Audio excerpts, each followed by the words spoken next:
told them what the questions are before, so they're a little bit prepared. Well, they've had time to prepare anyway. And yeah, so I'm just going to go with each question to both of you and see where we go. So firstly, could you give us a brief outline of your life as a flautist and teacher, who your significant teachers were, and what musical experiences ignited your interest in the flute? So maybe starting with James. With me? Okay, let's see. So my background. Well, obviously I'm American, but now proudly Australian. I've lived in Australia for 36 years. I studied in Chicago, and I had two main teachers. My first teacher, his name was Philip Seberg. He was a wonderful, very experienced teacher. I came from a very small town, and he retired as a player and moved to the next small town, so I was so lucky to have a great teacher right from the start. And then when I went to university, I studied at DePaul University in Chicago. And my main teacher there was Donald Peck, who was the principal flute of the Chicago Symphony for some 42 years. I also had studied with, for 1 year, part-time with, her name was Mardell Combs. She was a flutist that was in the Montreal and Baltimore Symphony. So they were kind of my main three teachers. But when I think about my life, apart from just that formal training, so much I've learned through just working with my colleagues in all different, all the different orchestras I have been in, and I'm still learning. And in some ways, it seems kind of funny to say, but sometimes now my best teachers are my students, because there's times in my lessons where I actually want to pay them, because I think I learn more. Because when working with students, I have to think about how do we do this, and so. That's what's been exciting. That's one of the reasons I sort of made a choice. I mean, I still perform, but when my last main job was in the Sydney Symphony, the call for teaching actually is really important. I've always taught, but so I've it's been very rich, and I'm still learning too, which is great. And Emma? Well, I'm a Sydney girl, born and bred. And I did the Young Artist program at the Con when I was in high school, so on Saturday mornings. And there I was introduced to Louise Dellett, who was my teacher from the time I was about 15. And she was a complete inspiration, very encouraging, yet very demanding. And really, I think she, for me, was the real turning point from when I was kind of young and just practicing myself to actually thinking this is something that I could do with my life. I did love it, but I think she was the one that really made me believe that I could do it. And she was great. She was very demanding in terms of she would make me play lots of things from memory. She'd say, right, okay, next week Paganini Caprice, blah, blah, blah, blah. And so things that I never thought I could do, I achieved because she believed I could. Which I think is a really important role of a teacher. Following on from that, she went back to Adelaide, and I learnt from Michael Scott. Actually, no, because he went with her. Well, I learnt with him while I kind of sometimes learnt with him and sometimes learnt with her. But when they both went to Adelaide, I learnt with Michael Crawford, who, as we all know, is one of Australia's great flute kind of mentors. And I was at the Con doing tertiary, doing a BMUS there, and I learnt with her for a few years and started working in the SSO. And then I also learnt with Jeff Collins, and I've been so fortunate actually. Australia has some really, really wonderful teachers, and Jeff is an incredible teacher, also very demanding and very particular. He doesn't stop until you have something exactly how he wants it, and that is a really wonderful skill to learn as a student, because if you're in an orchestra and a conductor has a bee in his bonnet and wants something a particular way, he probably won't stop. I say he because it most often is a he, but he/she probably won't stop until they've got it. So that was great. I really learnt that from him. And yeah, again, as James said, really fortunate to have wonderful colleagues in the Sydney Symphony. And then I took a sabbatical a year off when I was 22 and went to Switzerland and studied in Geneva in Jacques Zoon's class, which was an incredible class of students from all over Europe. And Jacques Zoon, I don't know if you've heard of him, but he's one of the big names in Europe, and he is incredibly he's a very inspiring man, and he's really charismatic and a really unique character. And he one of the things that he taught me towards the end of my time there, he said, and I was just saying this to a bunch of the students the other day, was so Emma, I can tell you every week to come and to play this note like this and to play this phrase like that and to play it but what I'd like to see from now on is that you come as you. So what we try to do as teachers is inspire and instruct students, but at the end of the day, we don't want clones of ourselves. We want individuals. And so that was a really interesting moment, and I've thought about that many times since. And yes, learned so much from my colleagues at the SSO constantly, and the visiting artists that we have. So yeah. Great. And the next question is about the type of music that you're passionate about, and is there any difference between the music that you like to play and the music that you teach? It's interesting. I've thought about this question, and to me, actually, it's the music I'm playing at the moment.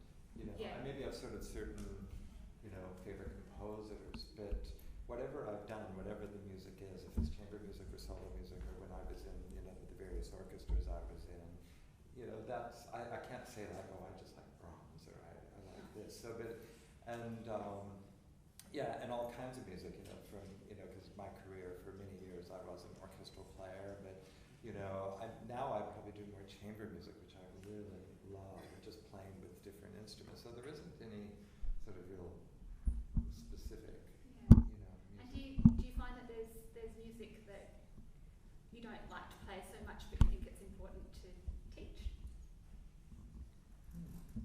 I try, I guess, in my teaching to give students a fairly well-rounded experience to music, because each student I see is an individual too, and some have different interests. So I must admit I wouldn't be, probably a great one to teach jazz, because I don't know enough about it. But if someone likes that, then I would actually.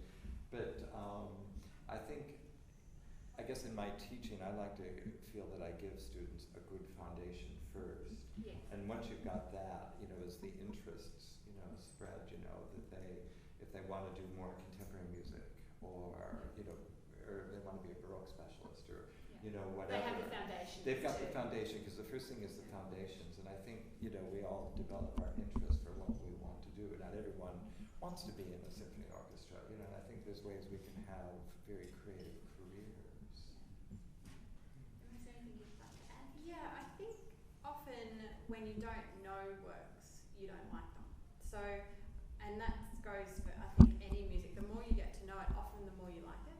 So yes, in the past I've had students say, I don't like that piece, therefore I don't want to learn it. Well, I would say, well, just bear with it for a while and see if it grows on you. If it doesn't grow on you, then fine. But You've got to be able to play it first Yeah, before yeah. you can decide whether you like it. exactly. I mean, something like the Vario Sequenza, I thought, I never want to play the Vario Sequenza.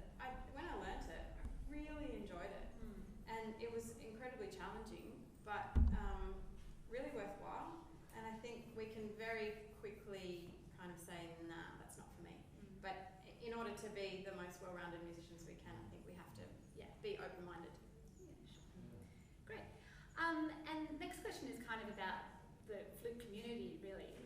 I think your new jobs, as far as everybody here is concerned, are it's quite significant that we've got 2 Australians working for us now. And what I'm wondering about is whether you can kind of define the links between what you're doing at the con and what community is, and whether we can kind of make those links stronger so that we can build a better school of music in Australia, really. And if you can, Emma, maybe you can start with that. I mean, these kind of days are really great because it's obviously there are only a certain amount of hours in the day, and you know we're busy people, and we've got our students at the con, we've got our jobs at performing things. So if you could teach and do things like this all the time, it would be wonderful. But that probably logistically isn't going to be able to be possible. But I think once it's really nice to have these occasions and also visiting masterclasses and local. It'd be really great, actually, I think, to have local teachers doing masterclasses. Not just that everybody comes out for the international people, because there are so many wonderful teachers around that have so much to offer, and it would be great. Unfortunately, our fund at the con for having masterclasses is very small. We're going to work on that for next year. So we have Dennis Bakuriov, is that how you say his name? Bakuriov. Yeah, coming soon, and May 26th and 27th. Yeah, he's going to do a recital and a masterclass, and that would be really worthwhile. And as much of the community that can be involved in things at the con would be really great. But we have to obviously have events there. It's been something, I've been at the con actually for over 20 years in various capacities, so I'm really thrilled to be there in this, because I've sort of seen, when I first came to Sydney, like the Flute Society was so vital, there's a real sense of community, and I think it's just how life is, it's getting so busy and it's hard to get people together, and I don't know, I guess it's one of my missions at this point in my life. I really want to see if we could kind of build it up again, because I think back when I was a student, it was just when like the flute conventions and all that were starting. And so I think there's so much more out there, so much more information, so much more activities. And I think we could do more. Again, we're very busy, but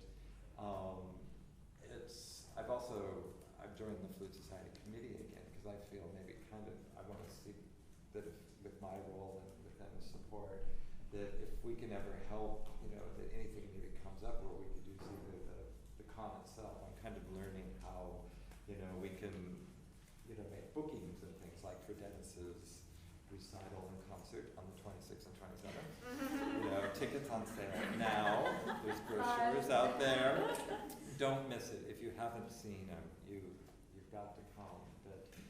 And I would like to see, that hopefully through the con we might be able to do what just happened in the past, maybe have like in either the summer or the winter, maybe little festivals. And what Emma said, I think it's really important.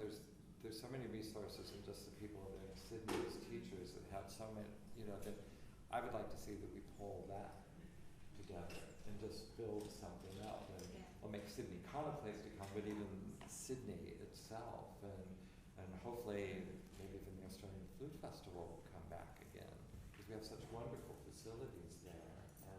And I think we need to watch if they're visiting orchestras or whatever, we maybe could invite, just do more of that. So keep it really vital, and through especially the network of the society, we can always keep the information going. So as we're settling into our jobs, I think we'll try to I want to be really supportive of, things we can do just to build it up and for the betterment of us all, because we all can learn from it. Great, yeah. Well, we're kind of running a little bit out of time, but I was wondering about your philosophies of teaching, and you kind of answered a little bit, I suppose, in your previous questions, but whether your philosophy of teaching has kind of changed over the years, and kind of, I don't know, just a little bit about what you think is important for, your own teaching style, I suppose. What is important for my own teaching Well, style? what's your kind of, what's the big thing some big things that you try to impart to your students as, you think might be different from other people, or?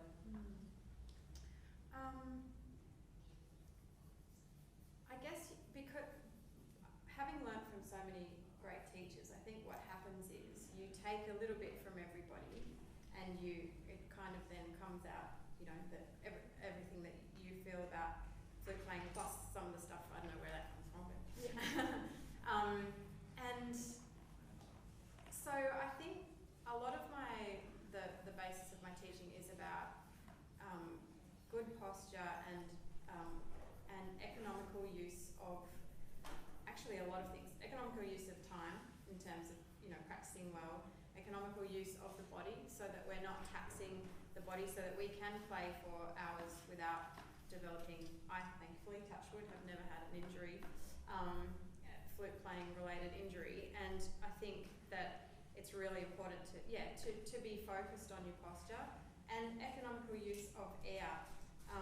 Like James was saying, you know, we use as much air as a tuba, and it's a constant struggle because we're creating our own resistance. So I think it's really important to be healthy and active, and also, I guess, in terms of performance practice, if you like, or probably the wrong word, but I think it's really important that we incorporate visualization and positive kind of thought processes in terms of actually performing, because I know a lot of people actually don't really like performing and struggle with it, and also if you're doing it all the time, it's a constant challenge. So in a nutshell, there are little things to focus on. How about you, James? Yeah, well, as I said before, I think for me, with any student, whatever level, we have to work with where the student's at. You know, so someone's more advanced, but my big thing is having the foundations in place. You know, so if I'm working with the beginner, we start there. And kind of what Emma's saying to me, and it's become more and more important in my life, things about posture and balance and centering.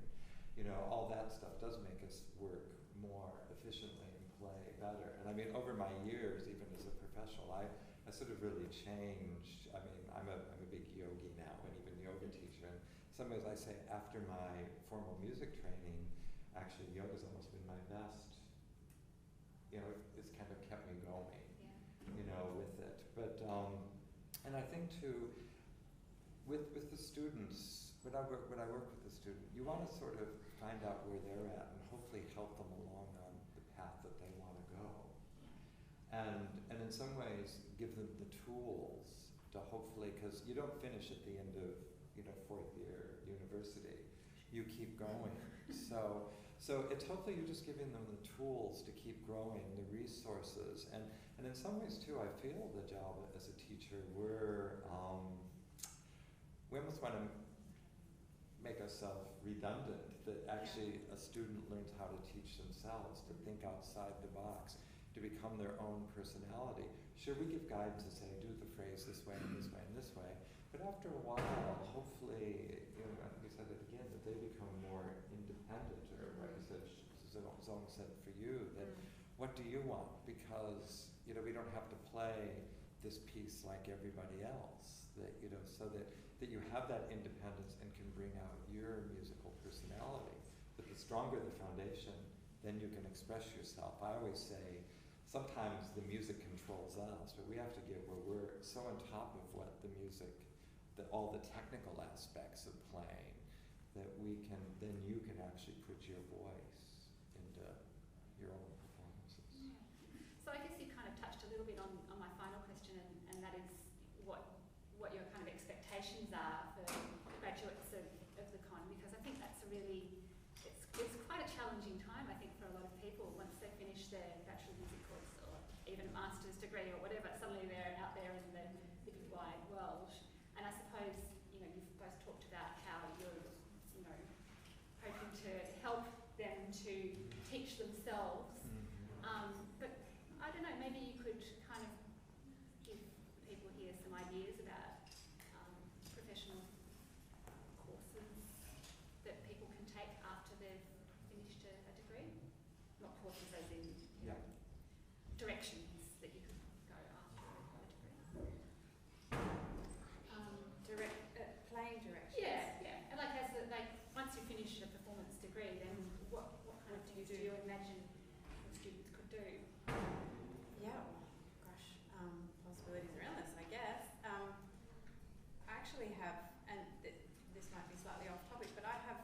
student in first year who's incredibly talented.